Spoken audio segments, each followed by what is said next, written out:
மரியாள் தான் பாதத்தில் உட்காந்துருந்தவங்க. நியாயமா இயேசு பேசுனது மொத்தத்தையும் கேட்டவங்க யாருன்னா மரியாள் தான். அப்போ மார்த்தாளை விட அதிக வசனம் யார் பேசியிருக்கணும்? மரியாள் தான் பேசியிருக்கணும். ஏன்னா இவங்க தான் நிறைய கேட்டிருக்கிறாங்க, அவங்க வேலை பார்த்துக்கிட்டு இருந்தவங்க. ஆனால் இந்த இடத்துல இந்த சம்பவத்தில் நீங்கள் பார்த்தீங்கன்னா மரியாளை விட மார்த்தாள் நல்ல வசனம் பேசுகிறாங்க, நல்ல ஆழமான சத்தியங்களை பேசுகிறாங்க. கடைசி நாளில் அவன் உயிர்த்தெழுவான் என்று நான் விசுவாசிக்கிறேன். எவ்வளோ பேட்ட வார்த்தை பாருங்க. அப்படி இருக்கும்போது மார்த்தாளுடைய ஜெபத்திற்கு பதில் கிடைக்கவில்லை.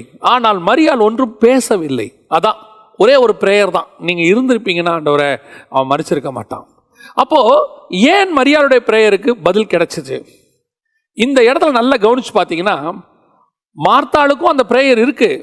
ஆனால் மார்த்தாளுடைய பிரேயர் எப்படிப்பட்டதுன்னா அது ஒரு இன்ஃபர்மேஷன் மாதிரி தான். அந்த பிரேயரில் டெப்த் இல்லை. அவங்க அழலை, அவங்க அதை பற்றி கவலைப்படலை. ஆனால் அவங்க கவலை இருக்குது, நீங்கள் தப்பாக புரிஞ்சிடக்கூடாது. கவலை இருக்குது, ஆனால் அவங்க அதுலேருந்து தேறி வந்துட்டாங்க.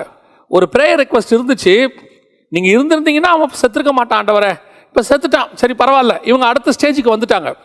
ஆனால் மரியாளால் அடுத்த ஸ்டேஜுக்கு வரவே முடியல. வீட்டில் அவள் அழுது கொண்டிருந்தாள். அந்த 11ஆம் அதிகாரத்தில் நீங்கள் போய் பார்த்தீங்கன்னு சொன்னால் மரியாள் வீட்டில் என்ன பண்ணுறான்னா, அப்பொழுது வீட்டிலே அவளோட கூட அவளுக்கு ஆறுதல் சொல்லி கொண்டிருந்த யூதர்கள். அப்படின்னா என்ன அர்த்தம் அப்படின்னு கேட்டிங்கன்னா, அவள் வீட்டில் உட்காந்து அழுதுகிட்டே இருக்கிறான்.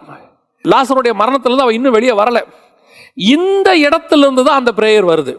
மார்த்தாளிடத்திலிருந்து அந்த பிரேயர் வந்ததுக்கோ, மார்த்தாளுடைய இருதயத்துக்குள்ளேருந்து அந்த பிரேயர் வந்ததுக்கோ, மரியாளுடைய இருதயத்துக்குள்ளேருந்து அந்த பிரேயர் வந்ததுக்கோ என்ன டிஃபரன்ஸ்னா, மார்த்தாளுடைய இருதயத்துலேருந்து அந்த பிரேயர் வரல, அது அவள் வாயிலிருந்து வந்துச்சு.